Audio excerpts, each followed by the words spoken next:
আমি ইংৰাজীত কিছুমান বাক্য কওঁ যেনে আমি ক'ব পাৰোঁ মই এতিয়া যাব লাগিব বা মই এতিয়া যাবই লাগিব এনে ধৰণৰ আমি বাক্য কওঁ বা কেতিয়াবা আমি কওঁ মই এইটো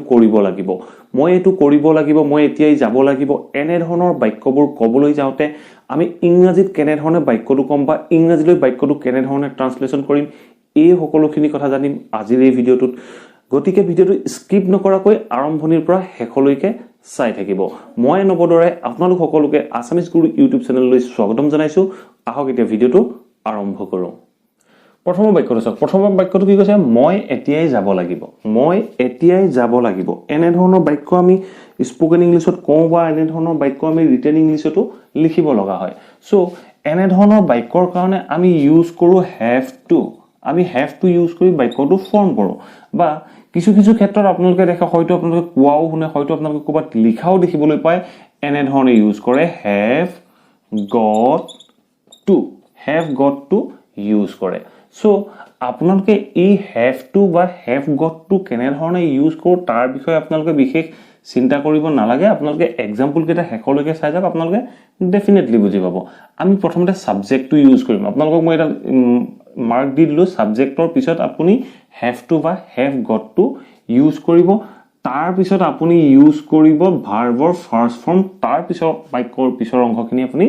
লিখি যাব পাৰে বা কৈ যাব পাৰে আপোনালোকে এই ষ্ট্ৰাকচাৰটো ফলো কৰি হ্যাভ টু বা হ্যাভ গট টু আপোনালোকে ব্যৱহাৰ কৰিব পাৰে আমি এই বাক্যটোতে এই ফাৰ্স্ট যেটো এক্সাম্পল বা সেকেন্ড যেটো এক্সাম্পল বা যিকেটা এক্সাম্পল লম সেই এক্সাম্পল কেটা আপোনালোকে এইটো ষ্ট্ৰাকচাৰত ফৰ্ম কৰিব পাৰিব বা আপোনালোকে এনে ধৰণে বাক্যবোৰ ক'ব পাৰিব আপুনি কেনে ধৰণে কমফৰ্টেবল ফিল কৰে বা কেনে ধৰণে আপুনি ক'বলৈ আৰাম পায় আপুনি সেইটো ফৰ্মতে বাক্যখিনি ক'ব পাৰে সো আমি ফাৰ্স্ট এক্সাম্পলটো ইংৰাজীলৈ ট্ৰান্সলেট কৰিম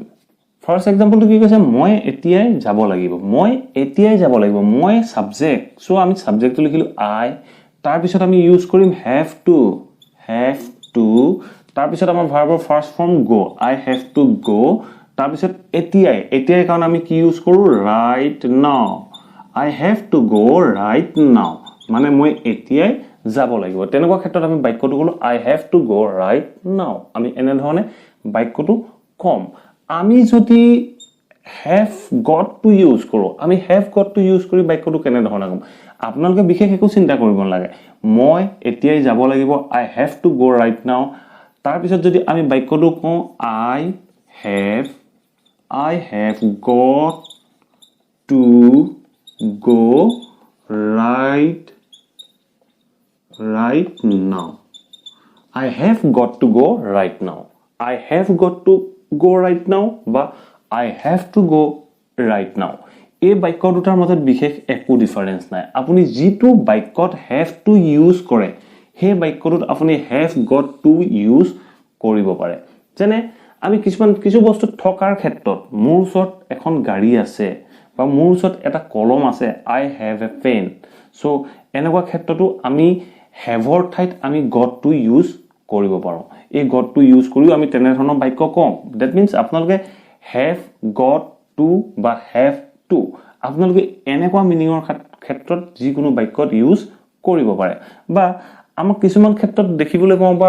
আমাক কিছুমান ক্ষেত্ৰত কিছুমান ব্যক্তিয়ে কয় I have got to go right now নকয় আমাক কয় I have gotta go now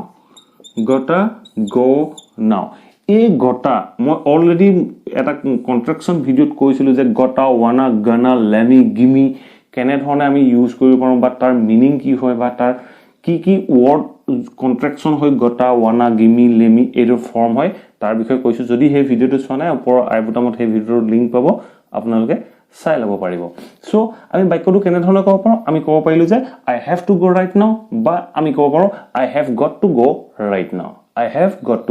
now বৰ্তমান সময়ত এই সেকেন্ড ষ্ট্ৰাকচাৰটো খুব প্ৰয়োগ কৰা দেখিবলৈ পোৱা যায় গতিকে আপোনালোকে সেকেন্ড ষ্ট্ৰাকচাৰটো ফলো কৰিব পাৰে বা ক'ব পাৰে যাতে আপোনাৰ ইংৰাজীখিনি শুনিবলৈ ধুনীয়া হয় সো এতিয়া চাম আমি নেক্সট এক্সাম্পলটো কি কৈছে মই তোমাক লগ কৰিব লাগিব আপুনি এই বাক্যটোত চাওক এই বাক্যটো যেতিয়া আমি have to বা have got to লগাই ট্ৰান্সলেচন কৰিম তেতিয়া আমাৰ বাক্যটো কেনে ধৰণে হ'ব আপোনালোকে চাওক মই কাৰণ আমি ইউজ কৰিম I তাৰ পিছত আমি ইউজ কৰিম have to অলৰেডি ষ্ট্ৰাকচাৰটো মই ভিডিওটো আৰম্ভণিতে ক'লো সো I have to তাৰপিছত আমি ইউজ কৰিম ভাৰ্বৰ ফাৰ্ষ্ট ফৰ্ম meet তাৰপিছত কাক লগ কৰিম তোমাক I have to meet you কেতিয়া আজি today I have to meet you today মই আজি তোমাক লগ কৰিম বা কৰিব লগা আছে তেনেকুৱা ক্ষেত্ৰত আমি কলো I have to meet you today যদি আমি have got to use কৰো আপোনালোকে বাক্যত যিকিটা মই কথা কৈ গৈছো আপোনালোকে ধ্যান দিও নিব I have got to meet you today I have got to meet you today বা কিছু কিছু ক্ষেত্ৰত আমি দেখিবলৈ পাওঁ এই got to type have got to ঠাইত gotta ইউজ কৰে সো এটা চাও আপুনি এই বাক্যটো যিকোনো এটা ফৰ্মত ক'ব পাৰে মই আপোনালোকৰ বাবে এই ভিডিওটো প্ৰস্তুত কৰা একমাত্ৰ কাৰণ এটাই যদি আপোনাক কোনোবাই have to বুলি কয় যদি আপোনাক কোনোবাই এজনে have got to বুলি কয় যদি আপোনাক কোনোবাই এজনে gotta বুলি কয় আপুনি যাতে সহজে বাক্যটো বুজি পায় আৰু সহজে আপুনি আপোনাৰ অপোনেন্ট বা যিজনে আপোনাক কিবা এটা সুধিছে তেখেতক আপুনি ৰিপ্লাই কৰিব পাৰে আৰু এটা কথা মনত ৰাখিব আপুনি যদি have to বা have got to বা gotta ইউজ কৰিব বাক্যটোত আপোনাৰ বাক্যটোত অলপ জোৰ থাকে আপুনি এইটো কোৱা নাই যে মই তোমাক লগ কৰিবই লাগিব তেনেকৈ আপোনাৰ যেটো কম্পালচন কোৱা নাই আপুনি যেতিয়া কম্পালচন কৰিব তেতিয়া have to ঠাইত আপুনি ইউজ কৰিব must I must meet you today মই যে তোমাক যিকোনো প্ৰকাৰে লগ কৰিবই লাগিব তেনেকুৱা ক্ষেত্ৰতে আমি must ইউজ কৰিম সো আমি have to মই তোমাক লগ কৰিবই লাগিব আপোনাৰ কম্পালচন নাই মানে লগ কৰিবলগীয়া আপোনাৰ দৰকাৰ আছে সো আপুনি তাৰ তেনেকুৱা ক্ষেত্ৰত আপুনি ক'ব পাৰে I have got to meet you today I have got to meet you today মই আজি তোমাক লগ কৰিব লাগিব বা মই তোমাক লগ কৰিবই লাগিব তেনেকুৱা ক্ষেত্ৰত আমি কলো I have got to meet you today যদি আপোনাক কোনোবাই কয় I got to meet you today আপুনি বুজি পাবৰ বাবে এই গটাটো মই ইউজ কৰিলো বা এই বাক্যটো গটাটো ইউজ কৰিছো যাতে আপোনাক কোনোবাই কলে আপুনি তাৰ মিনিংটো বুজি পায় এটা নেক্সট এক্সাম্পলটো চাওক নেক্সট এক্সাম্পলটো কি কৈছে মোৰ এখন গাড়ী আছে আপোনালোকে হয়তো এই বাক্যটো নিশ্চয় জানে কেনে ধৰণে ইংৰাজীলৈ ট্ৰান্সলেচন কৰে বা কেনে ধৰণে এই বাক্যটো আপুনি ইংৰাজীত ক'ব আপোনালোকে ডেফিনেটলি জানে I have a car so এটো একদম ইজি বাক্য আপোনালোকে এনে ধৰণে বাক্যটো কয় আপুনি যদি অন্য ধৰণে ক'ব বিচাৰে এই বাক্যটো আমি got ইউজ কৰি বাক্যটো ক'ব পাৰো আমি কেনে ধৰণে কম আমি ক'ব পাৰো যে I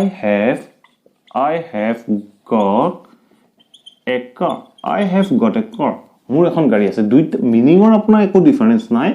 আপুনি বাক্যটো মনত ৰাখক I have a car means মোৰ এখন গাড়ী আছে I have got a car means মোৰ এখন গাড়ী আছে আপোনাৰ মিনিংৰ কোনো সেন্স নহয় আপোনাৰ এই got to ইউজ কৰি বাক্যটো শুনিবলৈ হোলা কৰি দিয়া হয় বাক্যটো মডাৰ্ন ইংলিছলৈ লৈ যোৱা হয় বাক্য আপোনাৰ দুইটাই শুদ্ধ বাক্য সো আপুনি ক'ব পাৰে I have got a car ঠাইত আপুনি ক'ব পাৰে I got a car মানে I have got a car মোৰ এখন গাড়ী আছে এনে ধৰণে আপোনালোকে বিভিন্ন ধৰণে বাক্য শুনিবলৈ পায় আপোনালোকে যি সকল মানে সিম্পলি ইংলিশ কয় তেখেতসকলে কয় যে I have a car মোৰ এখন গাড়ী আছে যদি আপোনাক এডভান্স ইংলিশ স্পিকাৰ এজনে পায় বা এডভান্স ইংলিশ স্পিকাৰ এজনে আপোনাক ক'ব বা কয় তেতিয়া আপোনাক এনে ধৰণেও ক'ব পাৰে যে I have got a car that means মোৰ এখন গাড়ী আছে আপোনালোকে বাক্যটো বুজি পাব লাগিব সো আপোনালোকে বুজি পাবৰ বাবে এই বাক্যটো ইয়াত ইনক্লুড কৰিলো এতিয়া যাও আমি নেক্সট এক্সাম্পল লৈ মোৰ হোমৱৰ্ক শেষ কৰিব লগা আছে that means আপুনি হোমৱৰ্ক শেষ কৰিবই লাগিব বা কৰিব লাগিব আজিৰ ভিতৰত সো তেনেকুৱা ক্ষেত্ৰত আপুনি কৈছে যে মোৰ হোমৱৰ্ক শেষ কৰিব লগা আছে আপোনাক ধৰিলক কোনোবা এজন ফ্ৰেণ্ডে কল কৰিছে আহা আজি পাৰ্টি আছে সো তেনে ক্ষেত্ৰত আপুনি কেনে ধৰণে ক'ব মই আজি যাব নোৱাৰিম মোৰ হোমৱৰ্ক কৰিব লগা আছে বা মোৰ এছাইনমেন্ট কৰিব লগা আছে মানে আপোনাৰ এছাইনমেন্ট কৰাটো আপোনাৰ হোমৱৰ্ক কৰাটো কম্পালচনৰ ভিতৰত আহি পৰে আপুনি এনি হাউ আপোনাৰ হোমৱৰ্ক বা এছাইনমেন্ট কমপ্লিট কৰিব লাগে সো তেনেকুৱা ক্ষেত্ৰত আপুনি বাক্যটো ক'ব যে মই যাব নোৱাৰিম মোৰ হোমৱৰ্ক কৰিব লগা আছে বা হোমৱৰ্ক শেষ কৰিব লগা আছে সো তেনেকুৱা ক্ষেত্ৰত আমি বাক্যটো have to ইউজ কৰো আপোনাৰ একদম কম্পালচন নহয় আমি বাৰে বাৰে কৈছো must ইউজ নকৰো আমি ইয়াত ইউজ কৰিম have to বা have got to সো আমি বাক্যটো কেনে ধৰণে কম মোৰ হোমৱৰ্ক শেষ কৰিব লগা আছে সো আমাৰ সাবজেক্ট কি I তাৰ পিছত আমি ইউজ কৰো have to I have to তাৰ পিছত আমি কি ইউজ কৰো ভাৰ্বৰ first form finish I have to finish মোৰ শেষ কৰিব লগা আছে কি শেষ কৰিব লগা আছে homework সো তেতিয়া আমি কম I have to finish my homework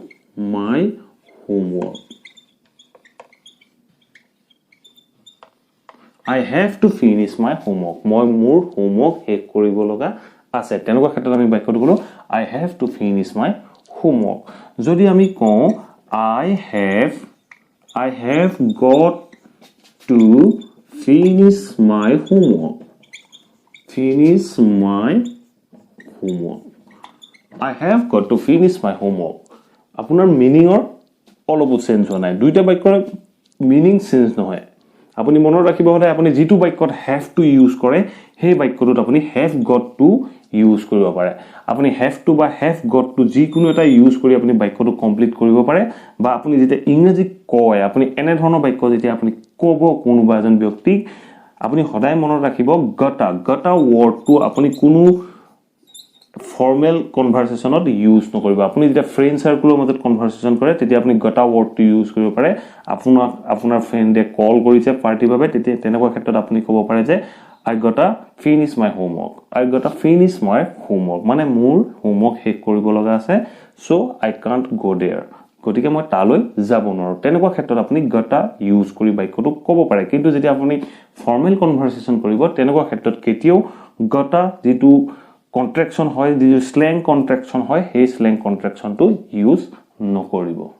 যদি এই ভিডিওটো ভাল পালে প্লিজ ভিডিওটো লাইক কৰি যাব শেয়াৰ কৰিব আৰু কমেন্ট কৰি মোক জনাব আপোনালোকে ভিডিওটো চাই কেনে পালে বা আপোনালোকে এই ভিডিওটোৰ পৰা কি শিকিব পাৰিলে আপোনাৰ ফ্যামিলি ফ্ৰেন্ড সাৰ্কুলৰ মাজত ভিডিওটো ডেফিনেটলি শেয়াৰ কৰিব যাতে আপোনাৰ লগতে আপোনাৰ বন্ধু বা আপোনাৰ ফ্যামিলি লোকসকলে এই কথাবোৰ শিকিব পাৰে জানিব পাৰে আৰু বুজিব পাৰে আৰু যদি চেনেলটো সাবস্ক্ৰাইব কৰা প্লিজ সাবস্ক্ৰাইব কৰি অল নোটিফিকেশন অন কৰি লব thank you for watching this video